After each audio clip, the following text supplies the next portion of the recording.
Hello everyone. तो आज मैं 2018 में रिलीज हुई एक Russian science fiction fantasy movie ए रफ ड्राफ्ट मूवी को एक्सप्लेन करने वाला हूँ। तो अगर आपको ये वीडियो पसंद आता है तो प्लीज़ वीडियो को लाइक करें, चैनल को सब्सक्राइब करें ताकि मेरे चैनल को ग्रो होने में मदद मिले।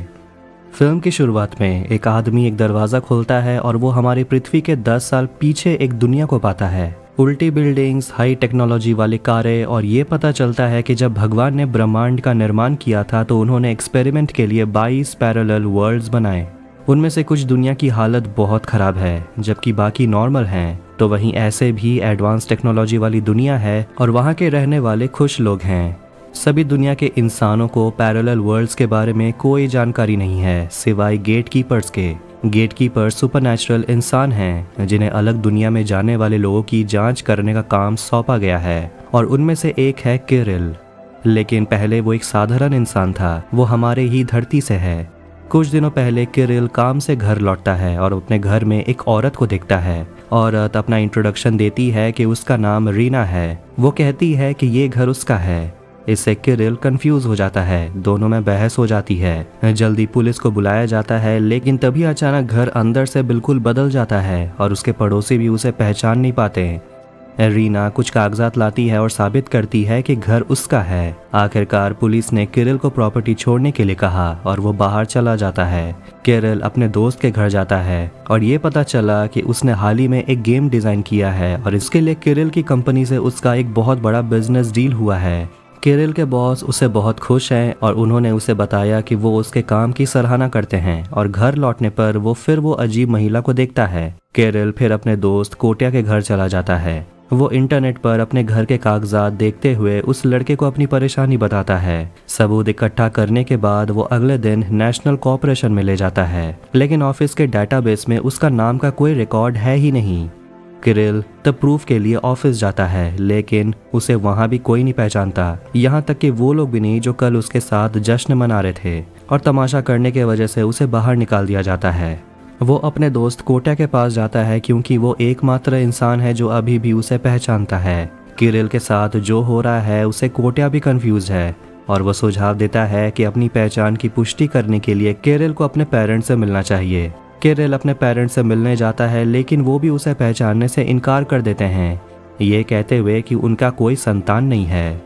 किरिल गुस्से में रीना का सामना करता है और उसे घर से निकलने के लिए कहता है। बात बहस में बदल जाती है और किरिल उसे चाकू दिखाकर धमकाता है। रीना बिना डरे किरिल के चाकू को अपने पेट के पास ले आती है। किरिल को लगता है कि वो उसे डराने की कोशिश कर रही है, लेकिन रीना खुद के पेट में छुरा घोंप लेती है जिससे किरिल हैरान हो जाता है और रीना वहीं मर जाती है। जल्दी पुलिस पहुंचती है और किरिल को रीना की हत्या के आरोप में गिरफ्तार करती है। प्रेजेंट में पुलिस ने किरिल को थाने में ले जाने के बजाय बिना कोई आरोप दर्ज किए उसे जाने देते हैं। उसके बाद उसे फ़ोन में एक टेक्स्ट मिलता है जो उसे पास के लाइट हाउस में जाने के लिए कहता है। लाइट हाउस बहुत ही बुरे हालत में है और किरिल उसके अंदर रात बिताता है। अगले दिन जब वो उठता है तो वो लाइट हाउस को नया साफ सुथरा पाता है, जैसे कि वो किसी तरह रातों रात एक नई जगह टेलीपोर्ट हो गया हो। इसके बाद एक कुरियर आदमी किताबों के साथ दरवाजे से आता है और दूसरे दरवाजे से रीना वहां आती है, पर वो तो मर गई थी। रीना बताती है कि वो दूसरी दुनिया में है, पैरेलल वर्ल्ड में, और वो बताती है कि इस दुनिया का नाम उसके वीडियो गेम जैसा है। ये तब होता है जब हमें पता चलता है कि जब किरिल ने अपना गेम डिज़ाइन किया था तो उसने अनजाने में ही दूसरे दुनिया का गेट बना लिया। फिर रीना एक दरवाजे से किरिल को पूरी दुनिया दिखाती है और ये बिल्कुल किरिल की दुनिया जैसा है। वो उसे कहती है कि अब जब उसने पोर्टल बना लिया है तो उससे अपनी नई दुनिया में रहना चाहिए। रीना ने किरिल के पहचान को उसकी दुनिया से हटा दिया है और इस वजह से किरिल आराम से यहाँ रह सकता है। उस दुनिया में किरिल को कोई मिस नहीं करेगा। वो ये भी बताती है कि हजारों ऐसे दुनिया हैं जो एक दूसरे के पैरेलल यानी समांतर हैं। कुछ के गेट खुल चुके हैं और कुछ के खुलने बाकी हैं। रीना और जिन लोगों को वो जानती है वो विशेष शक्तियों वाले इंसानों को भर्ती करते हैं जो अन्य ब्रह्मांडों के दरवाजे खोलने की क्षमता रखते हैं और किरिल उनमें से एक है।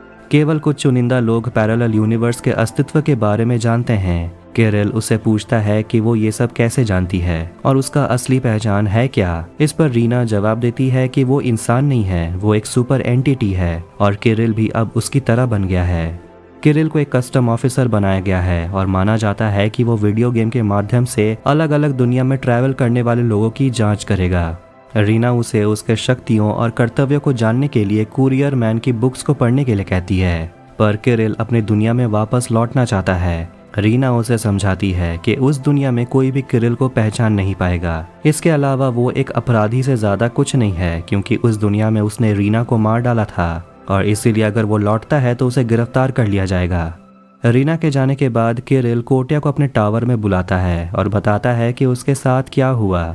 जैसे ही कोटिया सब कुछ समझने की कोशिश करता है, ट्रैवलर्स आने लगते हैं।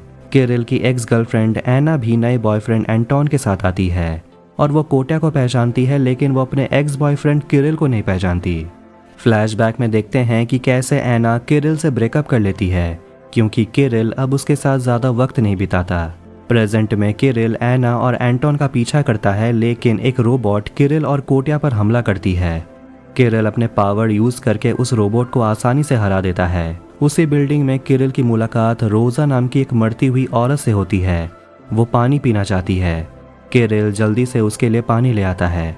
पानी पीने के बाद रोज़ा का घाव तुरंत भर जाता है और वो ठीक हो जाती है।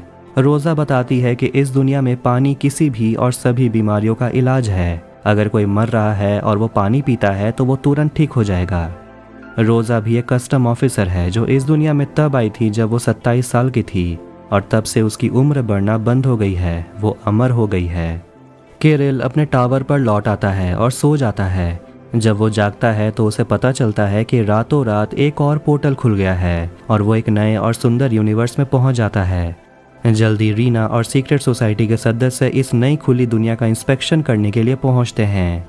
रीना किरिल को एक लॉकेट देती है और उसे कहती है कि किरिल अपने टावर से केवल 15 किलोमीटर दूर जा सकता है। उससे दूर जाने पर वो मर जाएगा।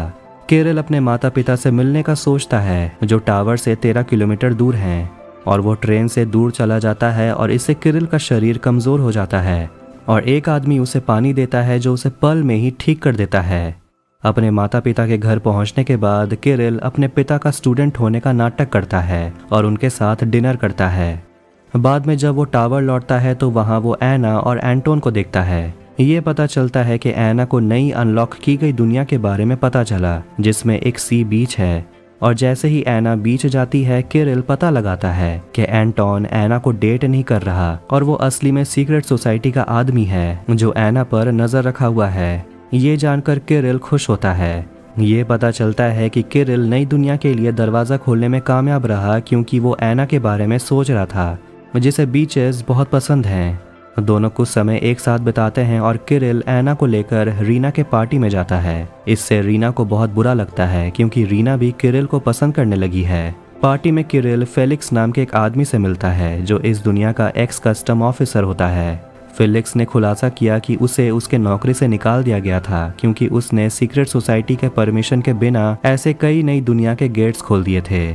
फेलिक्स ये भी बताता है कि यूटोपिया नाम का एक दुनिया है जो बाकी सभी दुनिया पर राज करती है। ये एकमात्र ऐसी दुनिया है जहां दूसरी दुनिया के लोग यात्रा नहीं कर सकते। इस बीच किरिल को दूसरे लोगों के साथ बिजी देखकर एना परेशान हो जाती है और वो चुपचाप पार्टी से चली जाती है। हालांकि रीना के लोग एना को किडनैप कर लेते हैं और एना को दूसरी दुनिया में छोड़ देते हैं ताकि एना फिर से किरिल से ना मिले।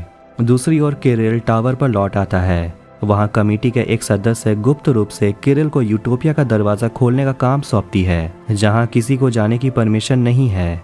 वो दावा करती है कि यूटोपिया असली दुनिया है और बाकी सारे दुनिया इसकी कॉपीज हैं। यूटोपिया में कोई नफरत नहीं है, कोई बीमारी नहीं है। वहाँ के लोग सुख शांति से रहते हैं। कमेटी के सदस्य चाहते हैं कि किरिल असली दुनिया की सफलता का रहस्य का पता लगाए ताकि बाकी दुनिया यूटोपिया से सीख सके। अगले दिन वो मैप पर एना के घर को देखता है और ये टावर से 15 किलोमीटर दूर है। वो जानता है कि वो टावर से दूर नहीं जा पाएगा, वो मर जाएगा, लेकिन फिर भी वो निकल पड़ता है और उसकी हालत बिगड़ जाती है और खुद को मरने से बचाने के लिए वो बर्फ खाता है। और आखिरकार वो एना के घर पहुंचता है, लेकिन जब उसे वहां वो नहीं मिलती तो वो निराश हो जाता है। वो टावर पर लौटता है जहां वो देखता है कि एक और नई दुनिया का गेट खुल गया है और उस दुनिया में सिर्फ गरीब रहते हैं। वहां हर कोई कारखाने के लिए काम करता है और उस कारखाने को एक महिला चलाती है जो उस दुनिया की कस्टम ऑफिसर है। और उस भीड़ में किरिल एना को नोटिस करता है जो कमजोर दिखाई देती है। ये पता चलता है कि रीना के गुर्गे एना को इस दुनिया में छोड़ आए थे। किरिल एना के साथ भाग जाता है और उनका पीछा किया जाता है, लेकिन आखिरकार वो दोनों लाइट हाउस तक पहुंच जाते हैं। थोड़ी देर के बाद कोटिया लाइट हाउस में आता है और ये पता चलता है कि वो एक सीक्रेट सोसाइटी का सदस्य है। यही कारण है कि जब किरिल की दुनिया में हर कोई उसे भूल गया था तो कोटिया उसे नहीं भूला, उसकी याददाश्त नहीं गई थी। एना को दूसरी दुनिया से वापस लाने के लिए किरिल से नाराज होकर कोटिया किरिल का लिमिट टावर से 50 मीटर कर देता है। कोटिया के जाने के बाद एना की तबीयत बिगड़ जाती है, इसीलिए किरिल उसे उसके सपनों की दुनिया में ले जाता है। एना ठीक होने लगती है, लेकिन 50 मीटर के बाद किरिल की हालत बिगड़ने लगती है। जैसे ही वो लगभग मर ही जाता है, एना किरिल के गले से वो लॉकेट उतार देती है जो रीना ने उसे पहली बार यहाँ आने पर दिया था। दोनों फिर टावर में लौटते हैं और अगले दिन दूसरी दुनिया का दरवाज़ा खुल जाता है और ये यूटोपियन दुनिया है जो बहुत सुंदर है। यहाँ की टेक्नोलॉजी भी एडवांस्ड है।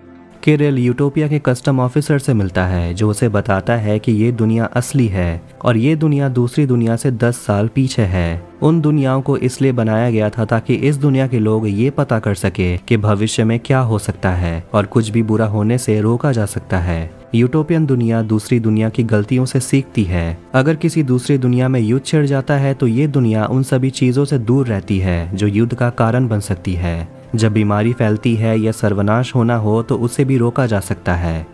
इसी तरह पैरेलल दुनिया में अगर कोई नया आविष्कार किया जाता है तो ये दुनिया तुरंत उस टेक्नोलॉजी की नकल कर लेती है। लेकिन अब ऑफिसर किरिल को वापस जाने नहीं देने वाला, क्योंकि किरिल अब यूटोपियन दुनिया का रहस्य को जानता है। यूटोपिया की कई संस्थाएं उसे मारने की कोशिश करती हैं, लेकिन वो किसी तरह टावर पर लौटता है। वहाँ रीना उसे मिलती है और ये पता चलता है कि उसने एना को फिर से दूसरे दुनिया में भेज दिया है। इससे किरिल को गुस्सा आता है और वो रीना को मार डालता है। जैसे ही वो मरती है, किरिल की दुनिया ढहने लगती है। उसकी मृत्यु के बाद लोगों की यादें लौट आती हैं और किरिल की माँ उसे कांटेक्ट करती है और उसे घर बुलाती है। कोटिया तब वहाँ आता है और कहता है कि टावर टूट गया है, इसलिए वो दूसरी दुनिया में अब नहीं जा सकते। किरिल एक दूसरा दरवाज़ा खोजने में कोटिया की मदद लेता है और दोनों के जाने के बाद फायर ब्रिगेड टावर के खंडहर में आग बुझाते हैं। लास्ट में देखते हैं कि रीना अभी भी जिंदा है और फिल्म यहीं एंड हो जाती है। तो अगर आपको ये वीडियो पसंद आया तो वीडियो को लाइक करें, चैनल को सब्सक्राइब करें ऐसे ही मूवीज एक्सप्लेनेशंस के लिए। मिलते हैं नेक्स्ट वीडियोस में। Take care.